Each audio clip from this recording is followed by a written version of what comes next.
Honorable Speaker,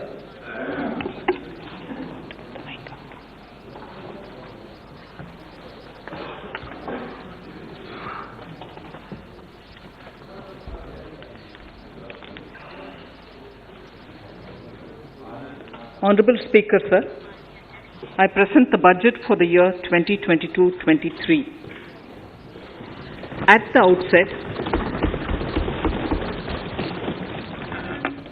outset, sir, I want to take a moment to express my empathy for those who had to bear adverse health and economic effects of the pandemic.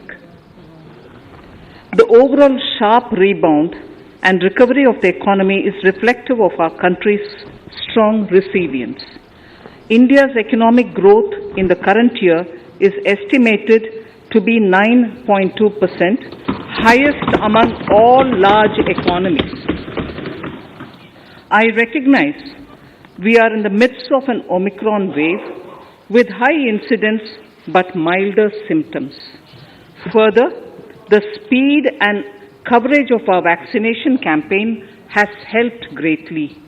With an accelerated improvement of health infrastructure in the past 2 years, we are in a strong position to withstand challenges. I am confident that with Sabka Prayas, we will continue our journey with strong growth. Honorable Speaker, we are marking Azadi Ka Amrit Mahotsav and have entered into Amrit Kal, the 25-year-long lead-up to India at 100. Honorable Prime Minister in his Independence Day address had set out the vision for India at 100. By achieving certain goals during Amrit Kal, our government aims to attain this vision. They are complementing the macroeconomic level growth focus with a microeconomic level all-inclusive welfare focus, promoting digital economy and fintech, technology-enabled development, energy transition, and climate action, and relying on virtuous cycles starting from private investment with public capital investment, helping to crowd in private investment. Since 2014, our government's focus has been on empowerment of citizens, especially the poor and the marginalized.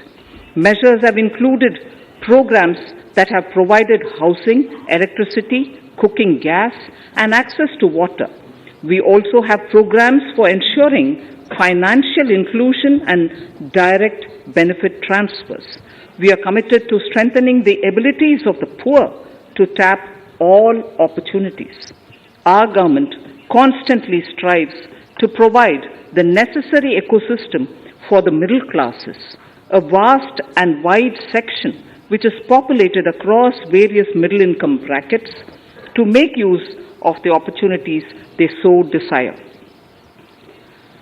This budget seeks to lay the foundation and give a blueprint to steer the economy over Amrit Kal of the next 25 years, from India at 75 to India at 100. It continues to build on the vision drawn in the budget of 21-22. Its fundamental tenets, which included transparency of financial statement and fiscal position, reflect the government's intent, strengths, and challenges. This continues to guide us.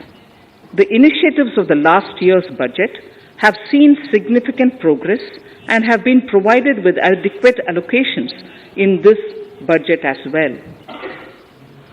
The strengthening of health infrastructure, speedy implementation of the vaccination program, and the nationwide resilient response to the current wave of the pandemic are evident for all.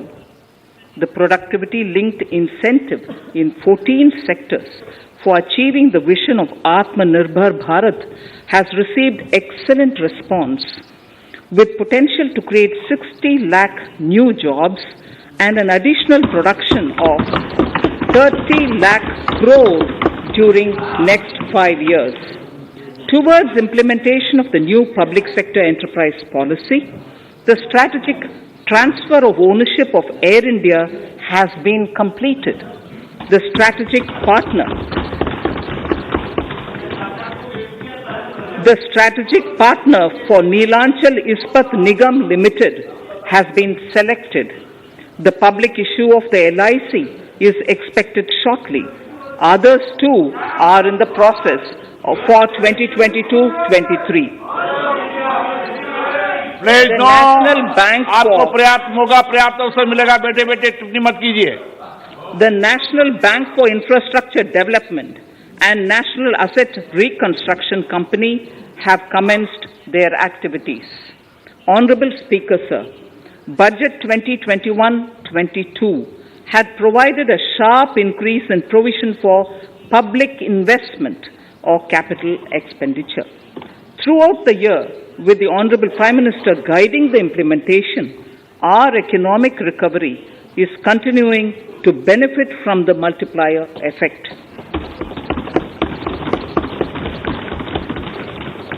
This budget continues to provide impetus for growth. It lays a parallel track of 1. A blueprint for the Amrit Kal, which is futuristic and inclusive. This will directly benefit our youth, women, farmers, the scheduled castes and the scheduled tribes. And number 2, big private public investment. Number 2, big public investment for modern infrastructure, readying for India at 100. This shall be guided by PM Gati Shakti and be benefited by the synergy of multimodal approach. Moving forward on this parallel track, we lay the following 4 priorities: PM Gati Shakti, inclusive development, productivity enhancement and investment, sunrise opportunities, energy transition and climate action, and 4, financing of investments.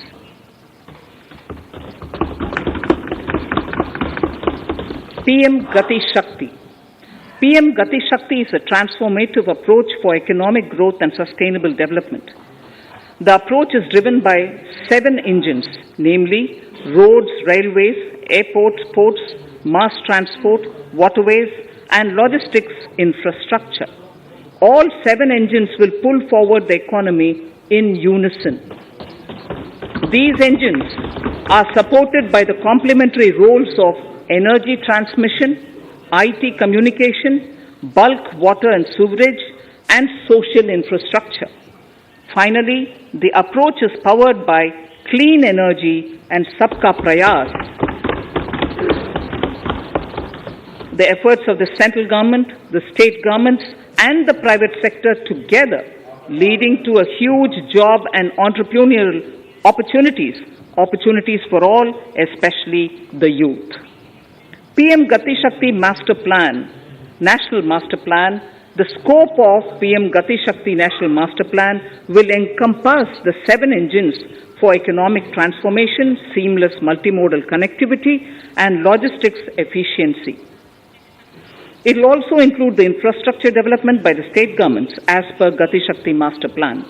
The focus will be on planning, financing, including through innovative ways, use of technology, and speedier implementation.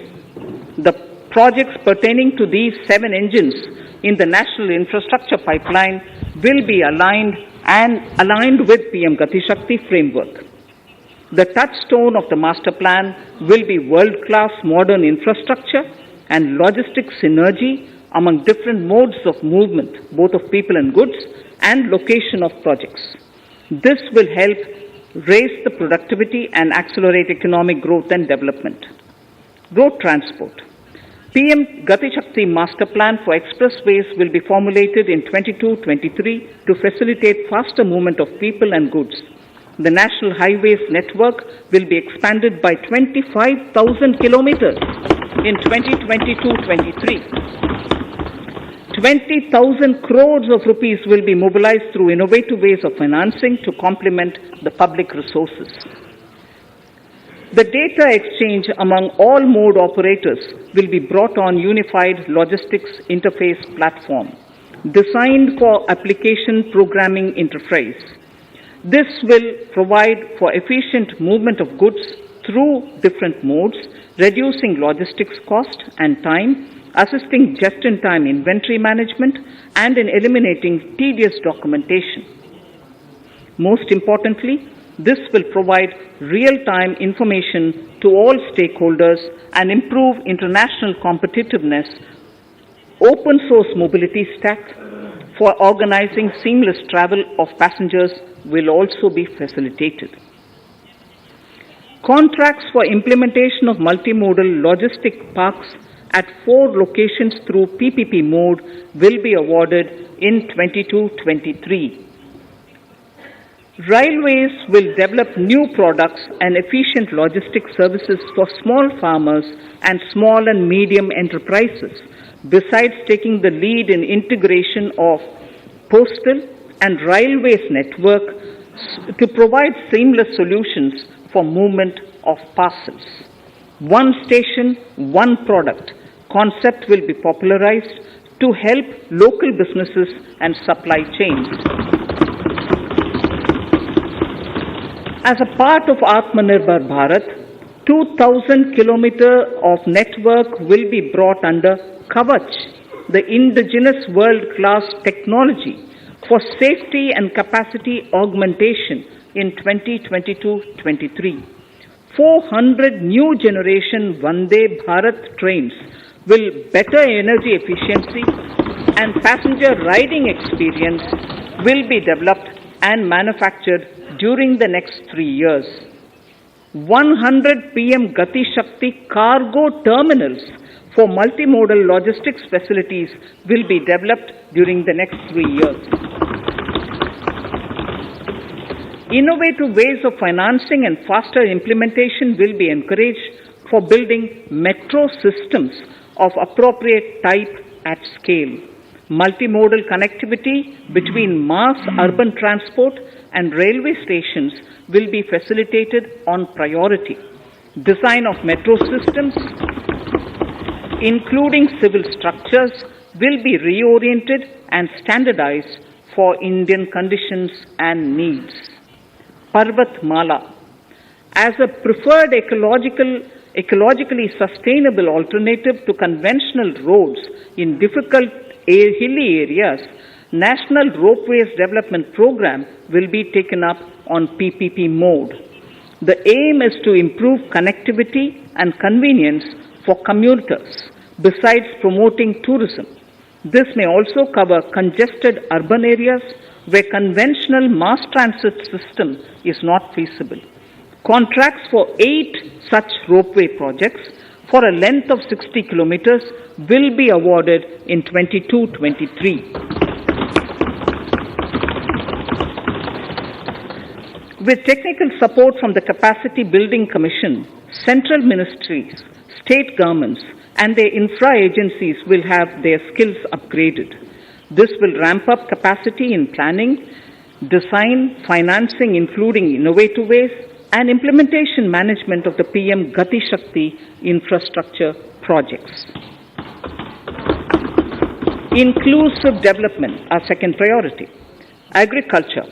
The procurement of wheat in Rabi 21-22 and the estimated procurement of paddy in Kharif 21-22 will cover 1,208 lakh metric tons of wheat and paddy from 163 lakh farmers and 2.37 lakh crores will be the direct payment of MSP value to their accounts. Chemical-free natural farming will be promoted throughout the country with a focus on farmers' lands in 5-kilometer wide corridors along the river Ganga at the first stage. 2023 has been announced as the International Year of Millets. Support will be provided for post-harvest value addition, enhancing domestic consumption, and for branding millet products nationally and internationally. To reduce our dependence on import of oil seeds, a rationalized and comprehensive scheme to increase domestic production of oil seeds will be implemented. for delivery of digital and high-tech services to farmers with involvement of public sector research and extension institutions, along with private agri-tech players and stakeholders of agri-value chains, a scheme in PPP mode will be launched.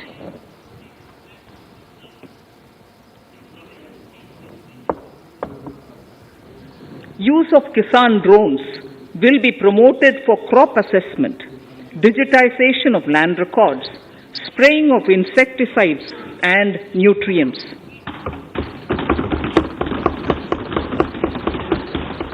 States will be encouraged to revise syllabi of agricultural universities to meet the needs of natural, zero budget and organic farming, modern day agriculture, value addition and management. A fund with blended capital raised under the co-investment model will be facilitated through the NABARD.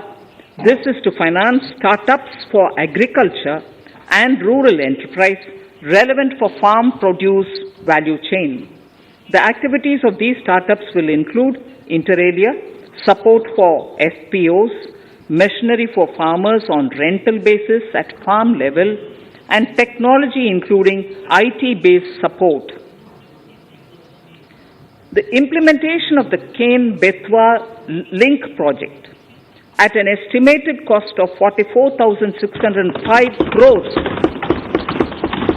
will be taken up. This is aimed at providing irrigation benefits to 9.0 lakh hectare of farmers' lands, drinking water supply to 62 lakh people, 103 megawatt of hydro, 27 megawatt of solar power, allocations of 4,300 crores of rupees in the RE 21-22 and 1,400 crores of rupees in 22-23 have been made for this project. Honorable Speaker, sir, draft DPRs for 5 river links, namely Daman-Ganga Pinjal, Par-Tapi Narmada, Godavari Krishna, Krishna Pennar, and Pennar Kaveri have been finalized. Once a consensus is reached among the beneficiary states, the Centre will provide support for their implementation. For farmers to adopt suitable varieties of fruits and vegetables and to use appropriate production and harvesting techniques, our government will provide a comprehensive package with participation of state governments. MSMEs, Udyam, eShram, NCS and ASEEM portals will be interlinked. Their scope will be widened. They will now perform as portals with live organic databases, providing G2C, B2C and B2B services. These services will relate to credit facilitation, skilling and recruitment with an aim to further formalize the economy and enhance entrepreneurial opportunities for all. Emergency Credit Line Guarantee Scheme has provided the much needed additional credit to more than 130 lakh MSMEs. This has helped them mitigate the adverse impact of the pandemic. The hospitality and related services, especially those by micro and small enterprises, are yet to regain their pre-pandemic level of business. Considering these aspects, the ECLGS will be extended up to March 2023 and its guarantee cover will be expanded by 50,000 crores of rupees to total cover of 5 lakh crores.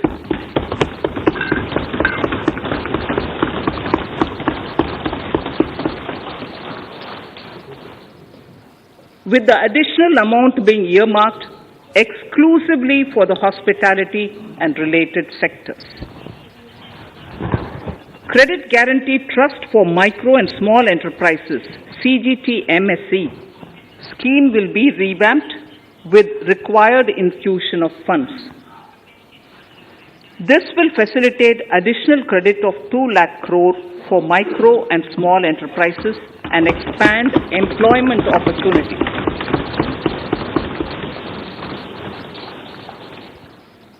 Raising and Accelerating MSME Performance, RAMP, program will outlay of 6,000 crore over 5 years will be rolled out. This will help MSME sector become more resilient, competitive and efficient.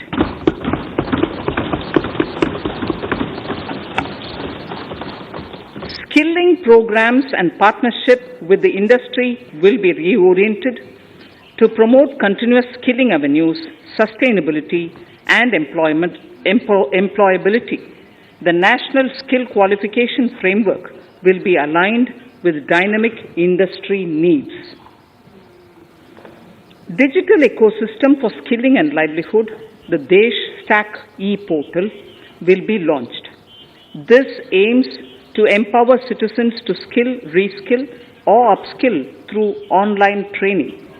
It will also provide API-based trusted skill credentials, payment and discovery layers to find relevant jobs and entrepreneurial opportunities. Startups will be promoted to facilitate Drone Shakti through varied applications and for drone as a service.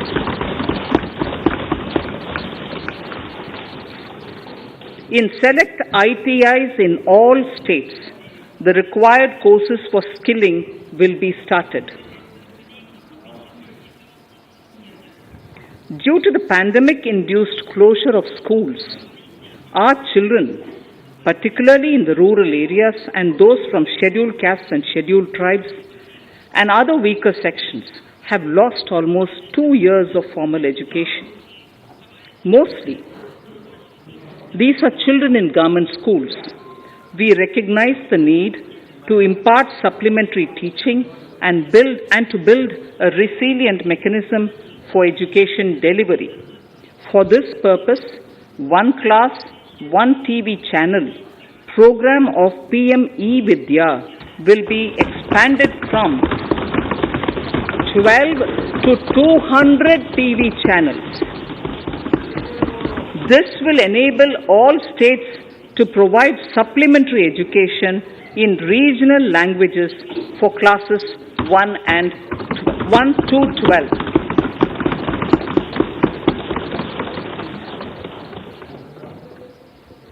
High-quality e-content in all spoken languages will be developed for delivery via internet, mobile phones, TV, and through radio and digital teachers. A competitive mechanism for development of quality e-content by the teachers will be set up to empower and equip them with digital tools of teaching and facilitate better learning outcomes. A digital university will be established to provide access to students across the country for world-class quality universal education with personalized learning experience at their doorsteps. This will be made available in different Indian languages and ICT formats. The university will be built on a networked hub and spoke model, with the hub building cutting-edge ICT expertise. The best public universities and institutions in the country will collaborate as a network of hub and spoke. An open platform for the national digital health ecosystem will be rolled out. It will consist of digital registries of health providers and health facilities, unique health identity, consent framework, and universal access to health facilities. The pandemic has accentuated mental health problems in people of all ages. To better the access to quality mental health counseling and care services, a national Tele mental health program will be launched. This will include a network of 23 mental health centers of excellence, with NIMHANS being the nodal center, and International Institute of Information Technology, Bangalore, IIIT Bangalore, providing technology support. Recognizing the importance of Nari Shakti as a harbinger of our bright future and for women-led development, during the Amrit Kal, our government has comprehensively revamped the schemes of the Ministry of Women and Child Development. Accordingly, 3 schemes, namely Mission Shakti, Mission Vatsalya, Saksham Anganwadi and Poshan 2.0 were launched recently to provide integrated benefits to women and children. Saksham Anganwadis are a new generation Anganwadis that have better infrastructure and audio-visual aids, powered by clean energy and providing improved environment for early childhood development. 2 lakh Anganwadis will be upgraded under this scheme. Current coverage of Har Ghar Nal Se Jal is 8.7 crores. Of this, 5.5 crore households were provided tap water in last 2 years itself. Allocation of 60,000 crores of rupees has been made with an aim to cover 3.8 crore households in 2022 and 23. In 22-23, 80 lakh houses will be completed for the identified eligible beneficiaries of the PM Awas Yojana, both rural and urban. 48,000 crores is allotted for this purpose. The central government will work with the state governments for reduction of time required for all land and construction related approvals, for promoting affordable housing for middle class and for the economically weaker sections in urban areas. We shall also work with the financial sector, regulators, to expand access to capital along with reduction in cost of intermediaries. A new scheme, Prime Minister's Development Initiative for the Northeast, will be implemented through the Northeastern Council. It will fund infrastructure in the spirit of PM Gati Shakti and social development projects based on felt needs of the Northeast. This will enable livelihood activities for youth and women, filling the gaps in various sectors. It will not be a substitute for existing central or state schemes. While the central ministries may also post their candidate projects, priority will be given to those posted by the states. An initial allocation of 1,500 crores of rupees will be made, and the initial list of projects is given in Annexure 1 of my speech. Our vision to improve the quality of life of citizens in the most backward districts of the country through Aspirational Districts program has been translated into reality in a very short span of time. 95% of those 112 districts have made significant progress in key sectors such as health, nutrition, financial inclusion, and basic infrastructure.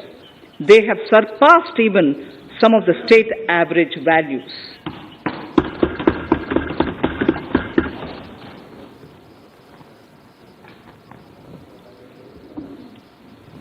However, in those districts, some blocks continue to lag.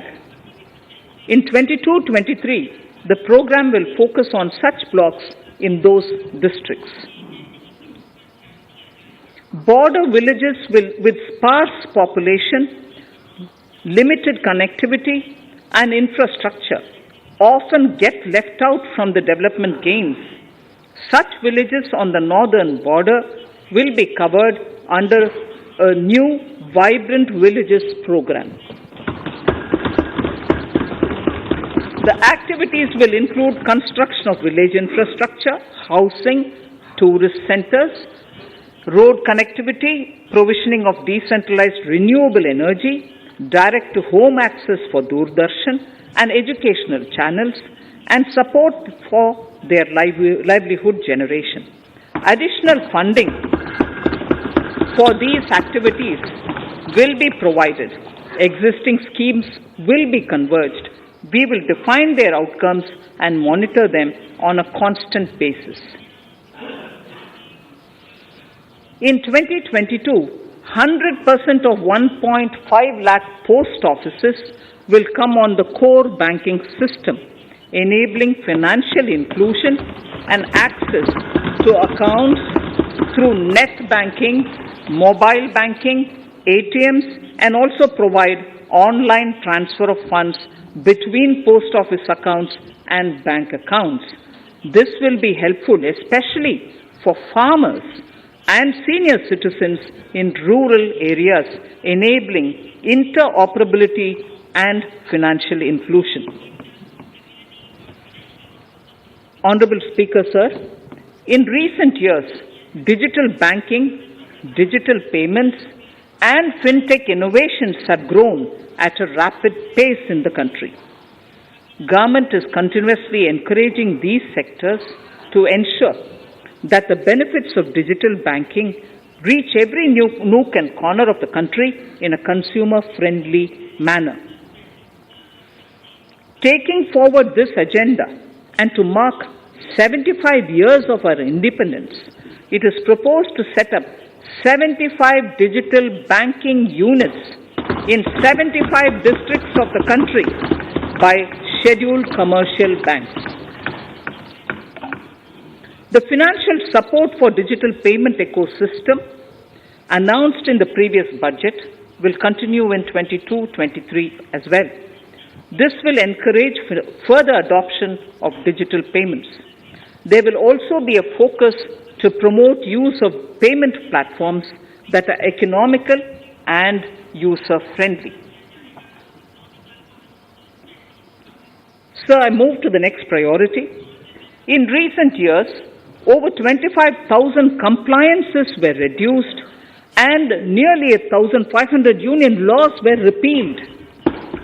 This is the result of our government's strong commitment for minimum government and maximum governance. 1,486 union laws were repealed. Our trust in the public and ease of doing business is what is highlighted here, sir. For the Amrit Kal, the next phase of ease of doing business 2.0 and ease of living will be launched. In our endeavor to improve productive efficiency of capital and human resources, we will follow the idea of trust-based governance. The new phase will be guided by an active involvement of the states, digitization of manual processes and interventions, integration of the central and state level systems through IT bridges, a single point access for all citizen-centric services, and standardization and removal of overlapping compliances. Crowdsourcing of suggestions and ground-level assessment of the impact with active involvement of citizens and businesses will be encouraged. A single window portal, Parivesh, for all green clearances was launched in 2018. It has been instrumental in reducing the time required for approvals significantly.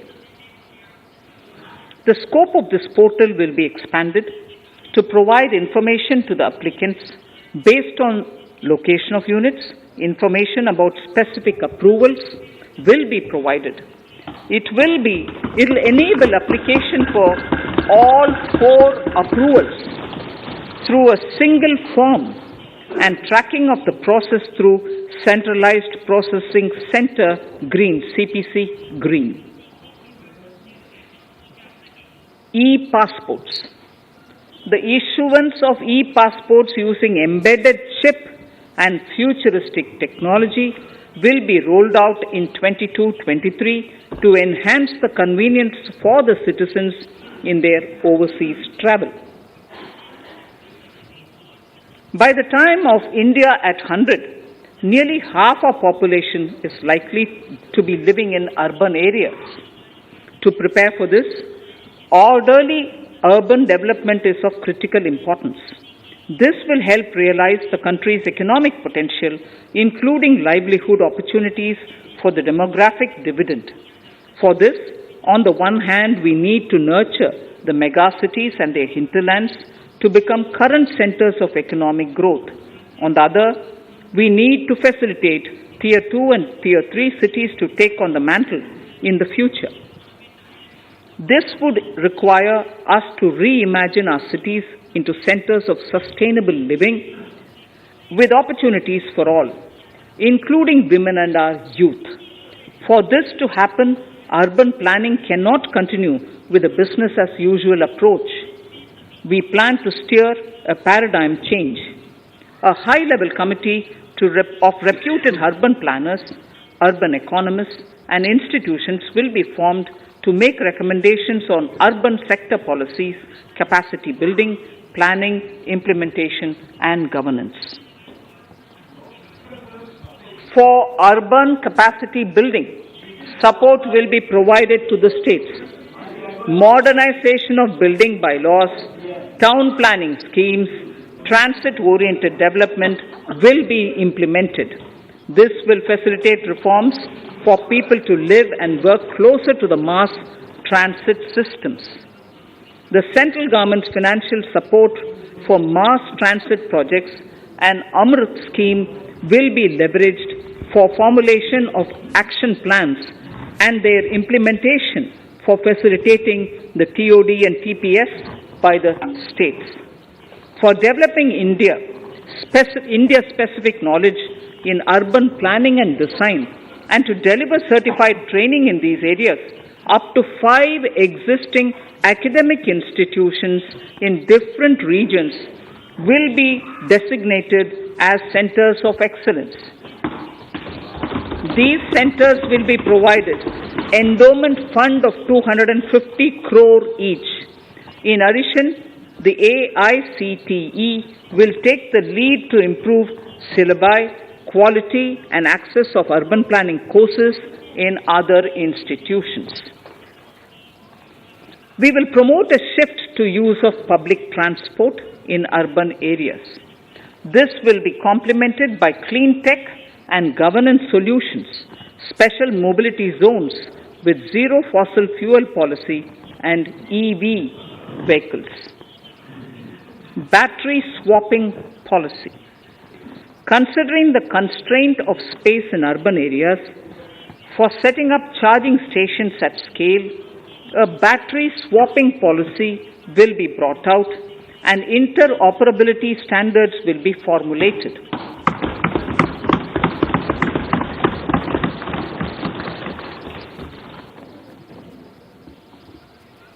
The private sector will be encouraged to develop sustainable and innovative business models for battery or energy as a service. This will improve efficiency in the EV ecosystem. Efficient use of land resources is a strong imperative. States will be encouraged to adopt unique land parcel identification number to facilitate IT-based management of records. The facility for transliteration of land records across any of the Schedule 8 languages will also be rolled out. The adoption of linkage with National Generic Document Registration System NGDRS with the One Nation One Registration software will be promoted as an option for uniform process of registration and anywhere registration of deeds and documents. Necessary amendments in the code IBC will be carried out to enhance the efficiency of the resolution process and facilitate cross-border insolvency resolution. accelerated corporate exit. Several IT-based systems have been established for accelerated registration of new companies. Now the Center for Processing Accelerated Corporate Exit, CPACE, will process re-engineering, will be established to facilitate and speed up the voluntary winding up of these companies from the currently required 2 years to less than 6 months. Government procurement. Government rules have recently been modernized for the needs of Amrit Kal. The new rules have benefited from the inputs from various stakeholders. The modernized rules allow use of transparent quality criteria besides cost and evaluation of complex tenders. Provisions have been made for payment of 75% of running bills mandatorily within 10 days and for encouraging settlements of disputes through conciliation. As a further step to enhance transparency and to reduce delays in payments, a completely paperless, end-to-end online e-bill system will be launched for use by all central ministries for their procurements. The system will enable the suppliers and contractors to submit online their digitally signed bills and claims and track their status from anywhere. To reduce indirect cost for suppliers and work contractors, the use of surety bonds as a substitute for bank guarantee will be made acceptable in government procurements. Business such as gold imports may also find this useful. IRDAI, insurance regulator, has given the framework for issue of surety bonds by insurance companies. AVGC Promotion Task Force. The animation, visual effects, gaming and comic, the AVGC sector, offers immense potential to employ youth. An AVGC Promotion Task Force with all stakeholders will be set up to recommend ways to realize this and build domestic capacity for serving our markets and the global demand. Telecom sector. Telecommunications in general and 5G technology in particular can enable growth and offer job opportunities. Required spectrum auctions will be conducted in 2022 to facilitate rollout of 5G mobile services within 2022-23 by private telecom providers. A scheme for design-led manufacturing will be launched to build a strong ecosystem for 5G as part of the production-linked incentive scheme. To enable affordable broadband and mobile service proliferation in rural and remote areas, 5% of annual collections under the Universal Service Obligation Fund will be allocated. This will promote R&D and commercialization of technologies and solutions. Our vision is that all villages and their residents should have the same access to e-services, communication facilities, and digital resources as urban areas and their residents. The contracts for laying optical fiber in all villages, including remote areas, will be awarded under the BharatNet project through PPP in 22 and 23. Completion is expected in 2025. Measures will be taken to enable better and more efficient use of the optical fiber. Export promotion.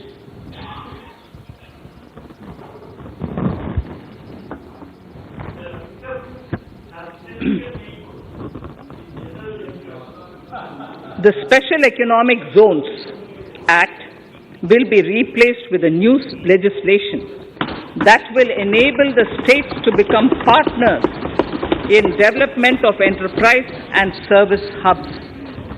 This will cover all large existing and new industrial enclaves to optimally utilize available infrastructure and enhance competitiveness of exports.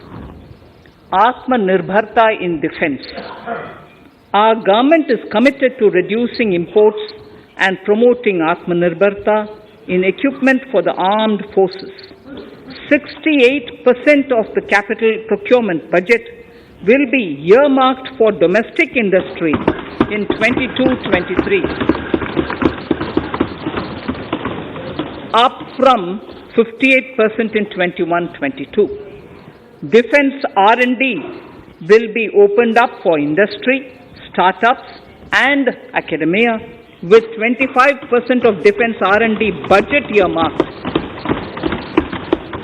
Private industry will be encouraged to take up design and development of military platforms and equipment in collaboration with DRDO and other organizations through SPV model. An independent nodal umbrella body will be set up for meeting wide-ranging testing and certification requirements. Artificial intelligence, geospatial systems and drones, semiconductor and its ecosystem, space economy, genomics and pharmaceuticals, green energy and clean mobility systems have immense potential to assist sustainable development at scale and modernize the country. They provide employment opportunities for our youth and make Indian industry more efficient and competitive. Supportive policies, light touch regulations, facilitative actions to build domestic capacities and promotion of research and development will guide the government's approach. For R&D in the sunrise opportunities, in addition to efforts of collaboration among academia, industry and public institutions, government contribution will be provided. Energy transition and climate change. The risks of climate change are the strongest negative externalities that affect India and other countries.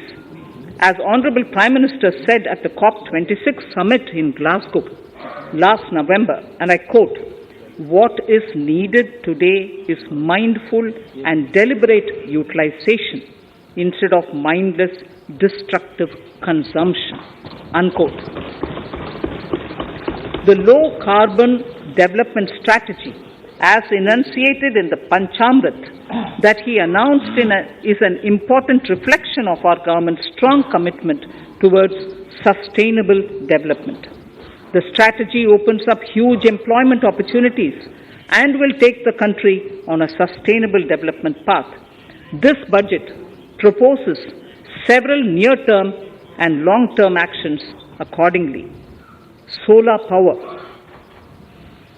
To facilitate domestic manufacturing for the ambitious goal of 280 gigawatts of installed solar capacity by 2030, an additional allocation of 19,500 crores for PLI, production-linked incentives, for manufacturing of high-efficiency modules with priority to fully integrate manufacturing units from polysilicon to solar PV modules will be made. Honorable Speaker, sir, the circular economy transition is expected to help in productivity enhancement as well as creating large opportunities for new businesses and jobs. The action plans for 10 sectors such as electronic waste, end-of-life vehicles, used oil waste, toxic and hazardous industrial waste are already ready. The focus will now be on addressing important cross-cutting issues of infrastructure, reverse logistics, technology upgradation, and integration with informal sector. This will be supported by active public policies covering regulations, extended producers' responsibilities, framework, and innovation facilities. 5 to 7% biomass pellets will be co-fired in thermal power plants, resulting in carbon dioxide savings of 38 MMT annually. This will also provide extra income to farmers and job opportunities to locals and help avoid stubble burning in agricultural fields. Saving energy is an important aspect of the energy management. Hence, energy efficiency and savings measures will be promoted. This will be done in large commercial buildings through the energy service company business model. It will facilitate capacity building and awareness for energy audits, performance contracts, and common measurement of and verification protocol. 4 pilot projects for coal gasification and conversion of coal into chemicals required for the industry will be set up to evolve technical and financial viability. The policies and required legislative changes to promote agroforestry and private forestry will be brought in. In addition, financial support will be provided to farmers belonging to scheduled castes and scheduled tribes who want to take up agroforestry. Honorable Speaker, I now move to the 4th priority, financing of investments. Capital investment holds the key to speedy and sustainable economic revival and consolidation through its multiplier effect. Capital investment also helps in creating employment opportunities, induced enhanced demand for manufactured input from large industries and MSMEs, services from professionals, and help farmers through better agri-infrastructure. The economy has shown strong resilience to come out of the effects of the pandemic with high growth. However, we need to sustain that level to make up for the setback of 2020-2021.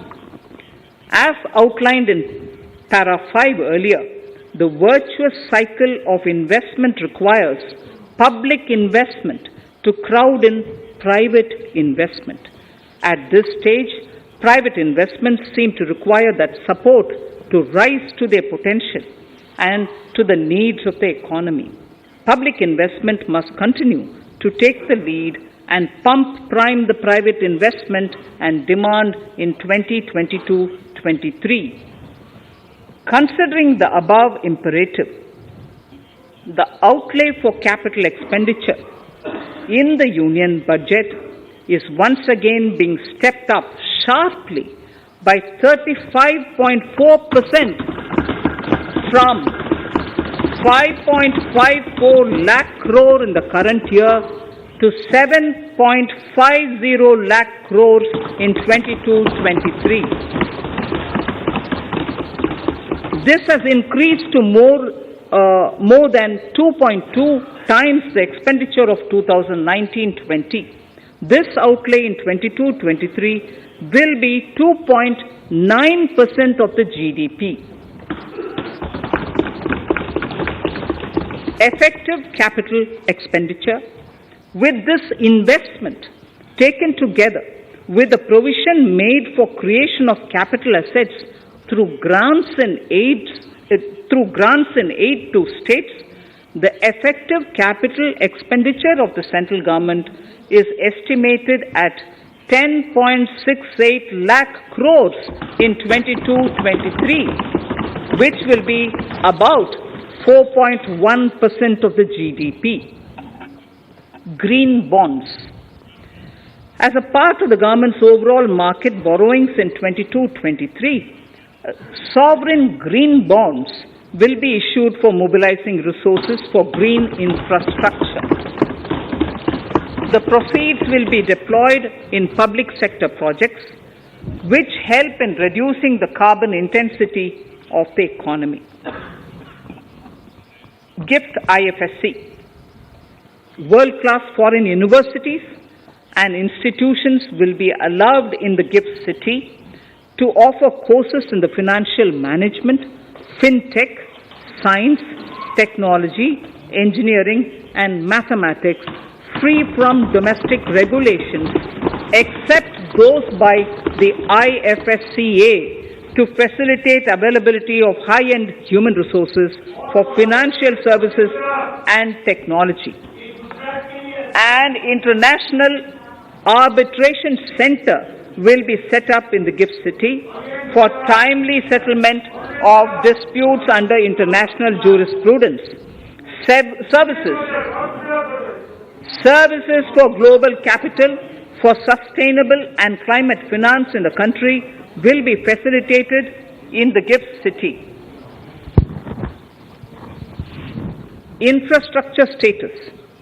Data centers and energy storage systems, including dense charging infrastructure and grid-scale battery systems, will be included in the harmonized list of infrastructure. This will facilitate credit availability for digital infrastructure and clean energy storage. Venture capital and private equity invested more than 5.5 lakh crores last year, facilitating one of the largest startup growth system.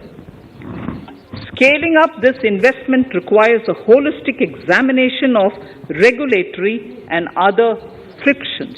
An expert committee will be set up to examine and suggest appropriate measures. Government-backed funds, NIIF and SIDBI, Fund of Funds, have provided scale capital, creating a multiplier effect. For encouraging important sunrise sectors such as climate action, deep tech, digital economy, pharma, and agri-tech, the government will promote these thematic funds for blended finance, with the government share being limited to 20% and the funds being managed by private fund managers. For financing the infrastructure needs, the stepping up of public investment will need to be complemented by private capital at a significant scale. Measures will be taken to enhance financial viability of projects, including PPP, with technical and knowledge assistance from multilateral agencies. Enhancing financial viability shall also be obtained by adopting global best practices, innovative ways of financing, and balanced risk allocation. Digital rupee.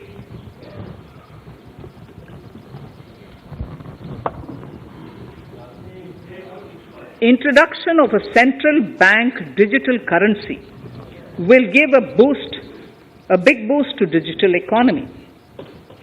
Digital currency will also lead to a more efficient and cheaper currency management system.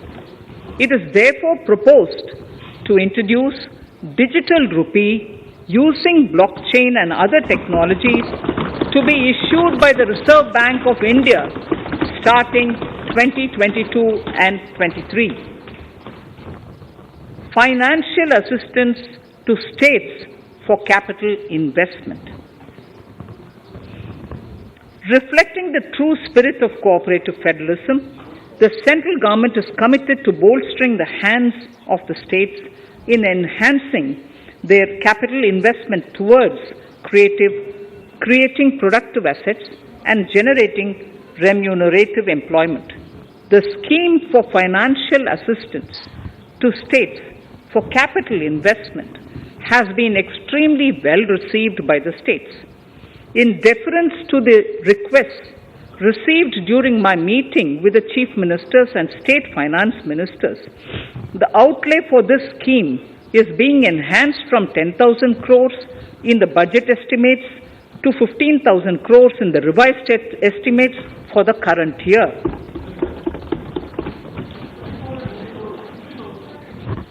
For 22-23,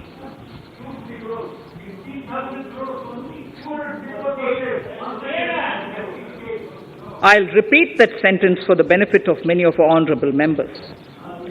In deference to the requests received during my meeting with Chief Ministers and State Finance Ministers, the outlay for this scheme is being enhanced from 10,000 crores in the BE to 15,000 crores, 15,000 crores in the RE of the current year.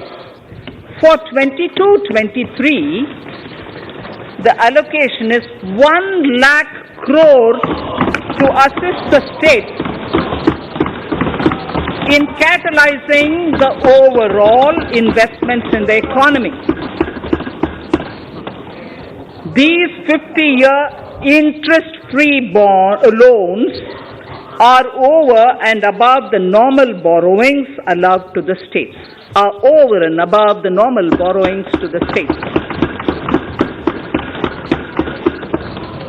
This allocation will be used for PM Gati Shakti related and other productive capital investments of the states.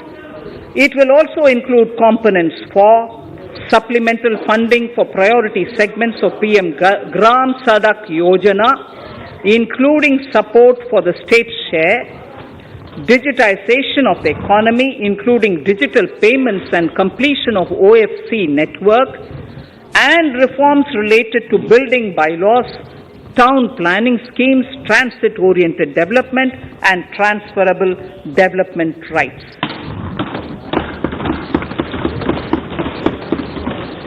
In 22-23, in accordance with the recommendations of the 15th Finance Commission, the states will be allowed a fiscal deficit of 4% of the GSDP, of which 0.5% will be tied to power sector reforms, for which the conditions have already been communicated in 21-22.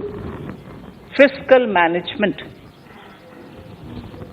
As against a total expenditure of 34.83 lakh crores of rupees projected in the BE 21-22, the revised estimate is 37.70 lakh crores. The revised estimate of capital expenditure is 6.3 lakh crores of rupees. This includes an amount of 51,971 crores towards settlement of outstanding guaranteed liabilities of Air India and its other sundry commitments. Coming to the budget estimates, Honourable Speaker, sir, the total expenditure in 22-23 is estimated at 39.45 lakh crores, while the total receipts other than borrowings are estimated at 22.84 lakh crores of rupees.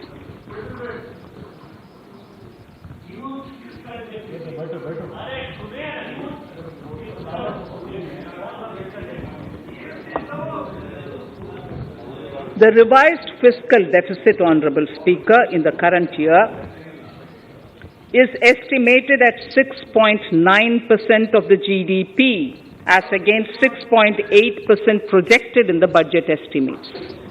The fiscal deficit is in 22-23 is estimated at 6.4% of the GDP, which is consistent with the broad path of the fiscal consolidation announced by me last year to reach a fiscal deficit level below 4.5% by 25-26.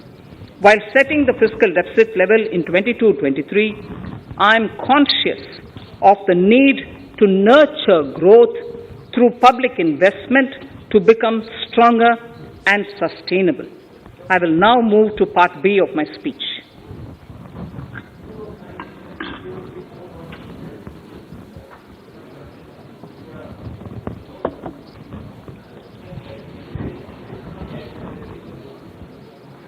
Direct tax. Honourable Speaker, sir, I take this opportunity to thank all the taxpayers of our country who have contributed immensely and strengthened the hands of the government in helping their fellow citizens in this hour of need. So I have brought in a little verse from the Mahabharata, I wouldn't spend more time reading because I would like the speech to get enough time. However, the substance of it is the king must make arrangements for yoga kshema, which is the welfare of the populace, by way of abandoning any laxity and by governing the state in line with dharma, along with collecting taxes which are in consonance with dharma. This is Mahabharata Shanti Parva Adhyaya, Shloka 11 from 72. Drawing wisdom from our ancient texts, we continue on the path to progress. The proposals in this budget, while continuing with our declared policy of stable and predictable tax regime, intend to bring more reforms that will take ahead our vision to establish a trustworthy tax regime. This will further simplify the tax system, promote voluntary compliance by taxpayers, and reduce litigation. Introducing new updated return. India is growing at an accelerated pace and people are undertaking multiple financial transactions.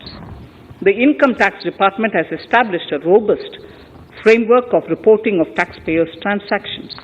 In this context, some taxpayers may realize that they have committed omissions or mistakes in correctly estimating their income for tax payment. To provide an opportunity to correct such errors, I am proposing a new provision permitting taxpayers to file an updated return on payment of additional tax. This updated return can be filed within 2 years from the end of the relevant assessment year.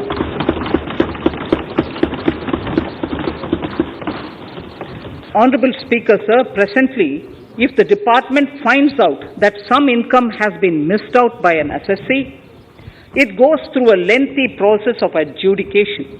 Instead, with this proposal now, there will be a trust repost in the taxpayers that will enable the assessee herself to declare the income that she may have missed out earlier while filing her return. Full details of the proposal are given in the finance bill. It is an affirmative step in the direction of voluntary compliance.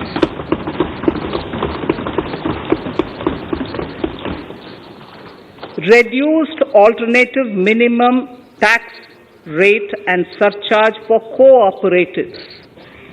Currently, cooperative societies are required to pay alternate minimum tax at the rate of 18 and 1.5%. However, companies pay the same rate, the same, which is the alternate minimum tax, at the rate of 15%. To provide a level playing field between cooperative societies and companies, I propose to reduce this rate for the cooperative societies also to 15%. Honorable Speaker, sir, I also propose to reduce the surcharge on cooperative societies from the present 12% to 7% for those having total income of more than 1 crore and up to 10 crores. This would help in enhancing income of cooperative societies and its members who are mostly from the rural and from farming communities. Tax relief to persons with disability. The parent or guardian of a differently abled person can take an insurance scheme for such person. The present law provides for deduction to the parent or guardian only if the lump sum payment or annuity is available to the differently abled person on the death of the subscriber, that is the parent or the guardian. There could be situations where the differently abled dependent may need payment of annuity or lump sum amount even during the lifetime of their parent or guardian. I propose thus to allow the payment of annuity and lump sum amount to the differently abled dependent during the lifetime of the parent and guardians, that is parent or guardians, attaining the age of 60 years. Parity between employees of the state and central governments.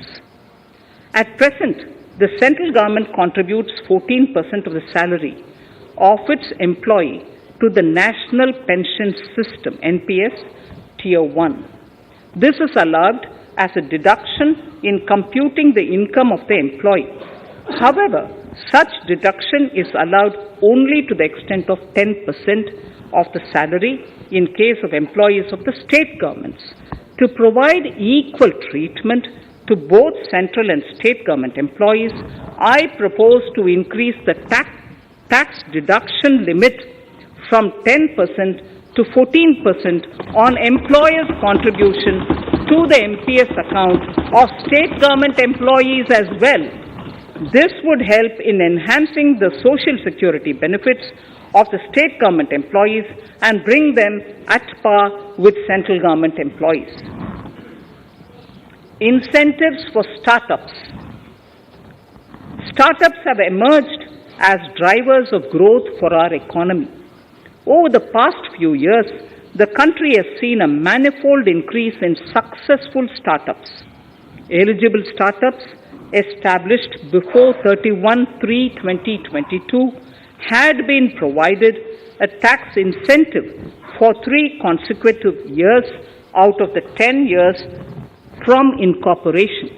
In view of the COVID pandemic, I propose to extend the period of incorporation of the eligible startup by 1 more year, that is, up to 31/3/2023, for providing such tax incentives.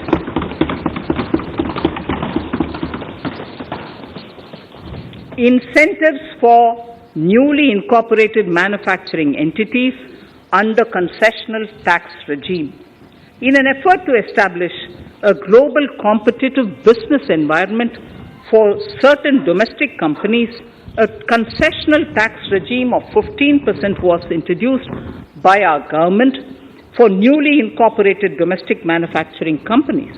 I propose to extend the last date for commencement of manufacturing or production under Section 115B AB by 1 more year, that is from 31st March 2023 to 31st March 2024.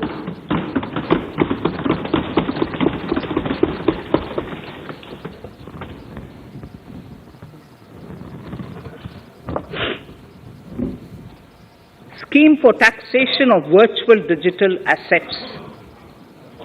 There has been a phenomenal increase in transaction in virtual digital assets.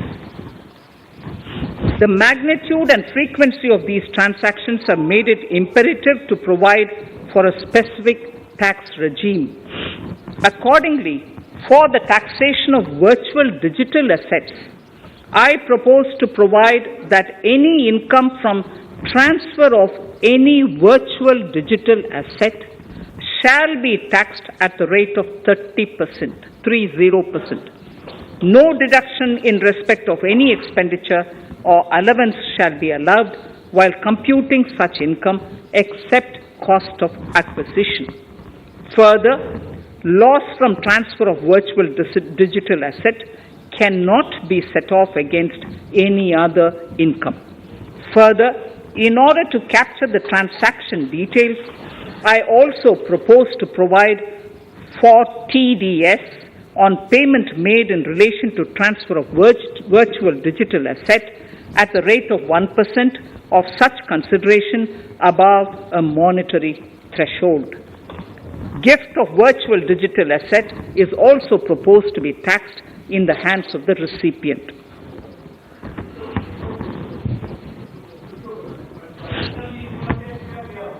Litigation management to avoid repetitive appeals by the department. It has been observed that a lot of time and resources are consumed in filing of appeals which involve identical issues. Taking forward our policy of sound litigation management, I propose to provide that if a question of law in the case of an assessee is identical to a question of law which is pending in the appeal before a jurisdictional high court or Supreme Court, in any case, the filing of further appeal in the case of this assessee by the department shall be deferred till such a question of law is decided by the jurisdictional High Court or the Supreme Court. This will greatly help in reducing the repeated litigation between taxpayer and the department. Taking forward our efforts to further promote the IFSC, I hereby propose to provide that income of a non-resident from offshore derivative instruments or over-the-counter derivatives issued by an offshore banking unit, income from royalty and interest on account of lease of ship, and income received from portfolio management services in IFSC shall be exempt from tax subject to specified conditions. Rationalization of surcharge. In the globalized business world, there are several work contracts whose terms and conditions mandatorily require formation of a consortium. The members in the consortium are generally companies. In such cases, the income of these AOPs has to suffer a graded surcharge up to 37%, which is a lot more than surcharge on the individual companies. Accordingly, I propose to cap the surcharge of these AOPs at 15%, 15%. Further, the long-term capital gains on listed equity shares, units, etc. are liable to maximum surcharge of 15%, while other long-term capital gains are subjected to a graded surcharge which goes up to 37%.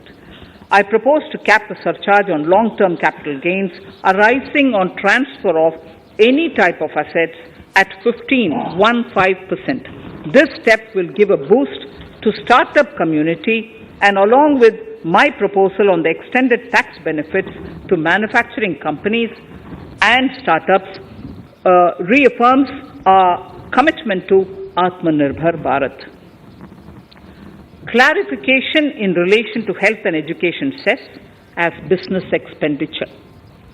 The income tax is not an allowable expenditure for computation of business income. This includes tax as well as surcharges. The health and education cess is imposed as an additional surcharge on the taxpayer for funding specific government welfare programs. However, some courts have allowed health and education cess as business expenditure, which is against the legislative intent. To reiterate the legislative intent, I propose to clarify that any surcharge or cess on income and profits is not allowable as business expenditure.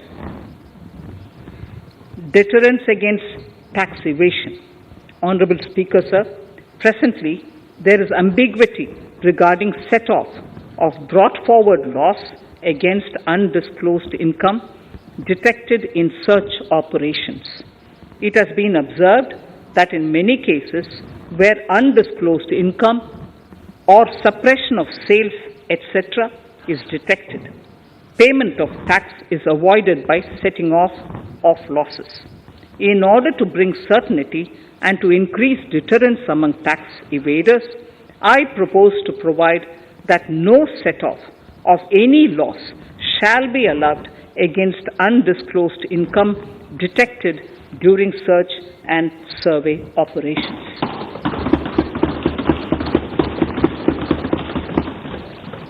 It has been noticed that as a business promotion strategy, there is a tendency on businesses to pass on benefits to their agents. Such benefits are taxable in the hands of the agents. In order to track such transactions, I propose to provide for tax deduction by the person giving benefits if the aggregate value of such benefits exceeds 20,000 rupees during the financial year. A few other changes are being made, the details of which are there in the finance bill. Indirect taxes. So, remarkable progress in GST. GST has been a landmark reform of independent India, showcasing the spirit of cooperative federalism. While aspirations were high, there were huge challenges too. These challenges were overcome deftly and painstakingly under the guidance and the oversight of the GST Council. We can now take pride in a fully IT-driven and progressive GST regime that has fulfilled the cherished dream of India as one market, one tax. There are still some challenges remaining, and we aspire to meet them in the coming year. The right balance between facilitation and enforcement has engendered significantly better compliance, and enforcement has engendered better compliance. GST revenues are buoyant despite the pandemic. I would bring in something which I've got to know this morning, not part of my speech, but worth putting in here for the knowledge of the Honourable House. I would like to bring to the notice of this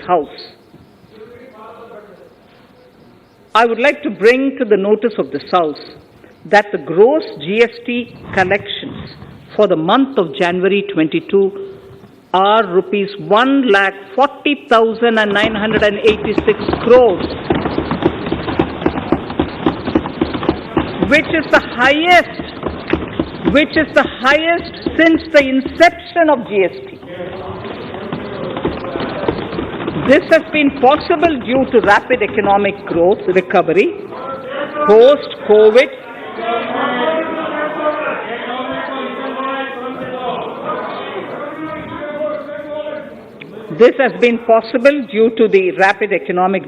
recovery post-COVID, as well as various policy and administration undertaken by central and state tax administrations.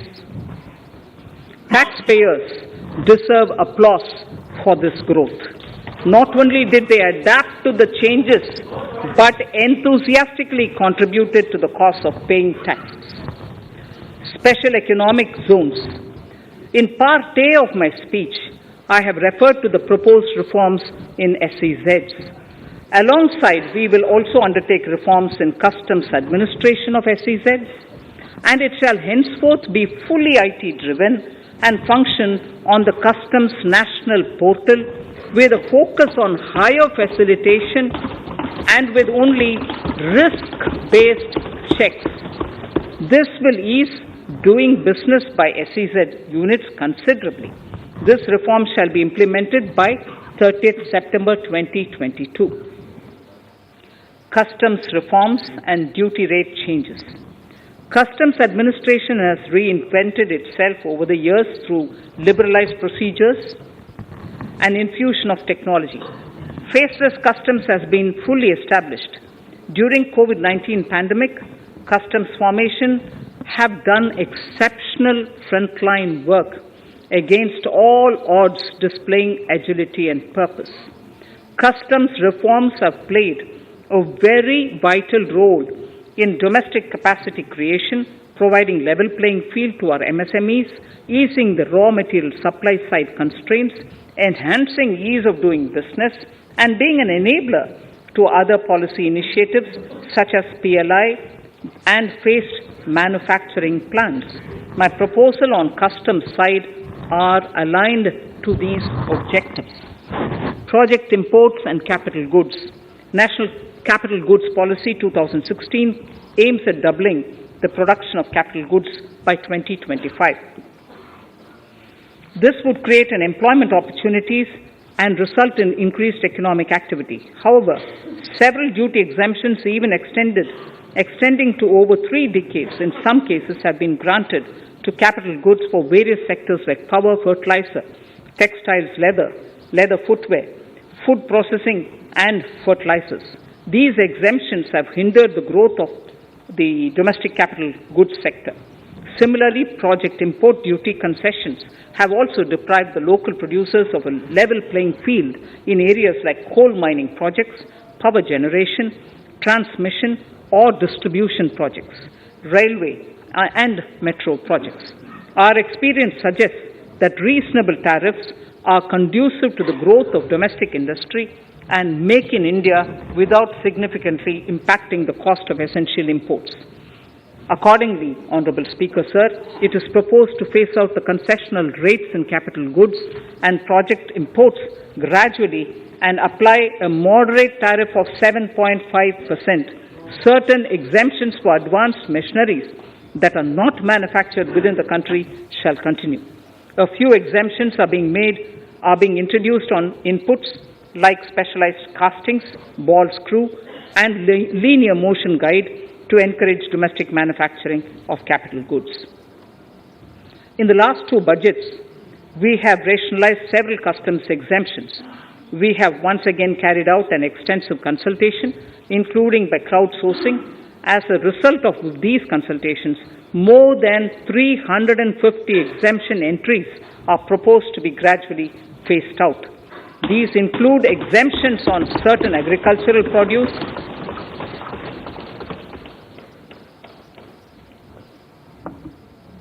chemicals, fabrics, medical devices and drugs, and medicines for which sufficient domestic capacity exists. Further, as a simplification measure, several concessional rates are being incorporated in the customs tariff schedule itself instead of prescribing them through various notifications. This comprehensive review will simplify the customs rate and tariff structure, particularly for sectors like chemicals, textiles, and metals, and minimize disputes. Removal of exemption on items which are or can be manufactured in India and providing concessional duties on raw material that go into manufacturing of intermediate products will go many a step forward in achieving our objective of Make in India and Atmanirbhar Bharat. I shall now take up specific sector-specific proposals. Electronics. Electronic manufacturing has been growing rapidly. Customs duty rates are being calibrated to provide a graded rate structure to facilitate domestic manufacturing of wearable devices, hearable devices, and electronic smart meters. Duty concessions are being given to parts of transformer of mobile phone chargers and camera lens of mobile camera module and certain other such items. This will enable domestic manufacturing of high-growth electronic items. Gems and jewelry. To give a boost to the gems and jewelry sector, customs duty on cut and polished diamonds and gemstones is being reduced to 5%. Simply sawn diamond would attract nil customs duty. To facilitate export of jewelry through e-commerce, a simplified regulatory framework shall be implemented by June this year.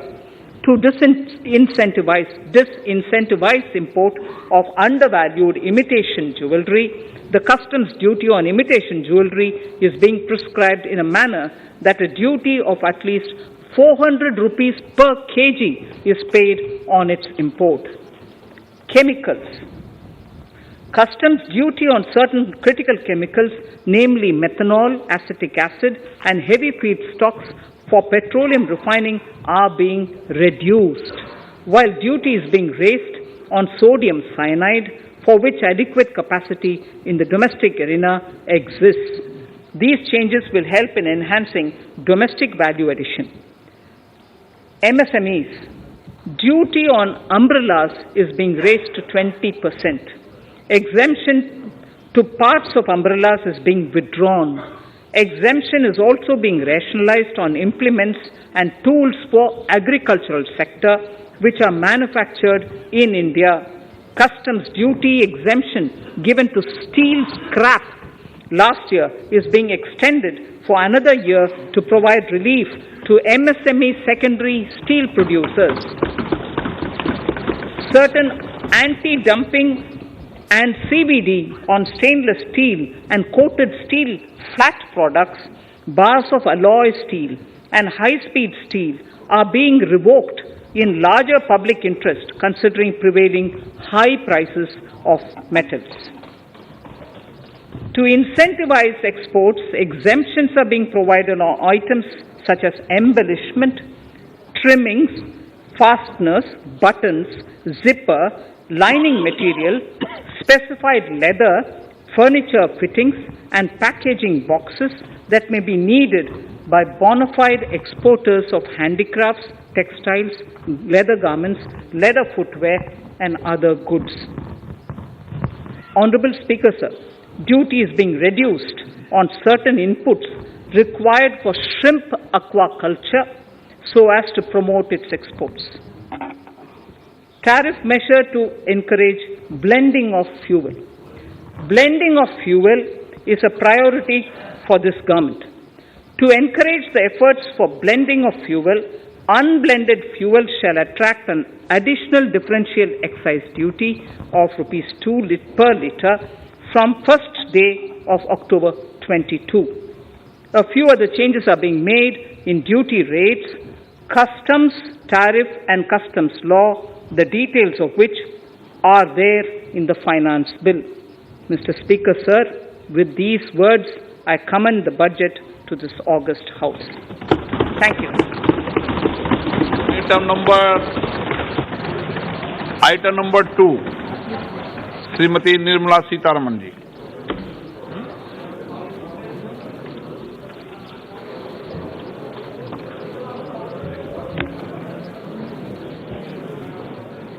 Sir, with your permission, I rise to lay on the table the following statements under Section 3(1) of the Fiscal Responsibility and Budget Management FRBM Act 2003, Medium-Term Fiscal Policy cum Fiscal Policy Strategy Statement and Macroeconomic Framework Statement.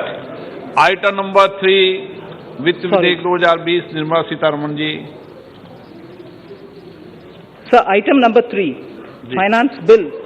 Sir, with your permission, I rise to move for leave to introduce the Finance Bill 2022. प्रश्न ये कि वित्त विधेयक को पुनर्स्थापित करने की अनुमति प्रदान की जाए। जो सदस्य इसके पक्ष में हाँ कहें, जो सदस्य विरोध में ना कहें। मेरे विचार में निर्णय हाँ वालों के पक्ष में, हाँ वालों के पक्ष में। माननीय मंत्री जी, वित्त विधेयक को पुनर्स्थापित करें। Sir, I introduce the bill. सभा की कार्रवाई कल बुधवार दिनांक 2 फरवरी 2022 को 4:30 बजे तक के लिए स्थगित की जाती है।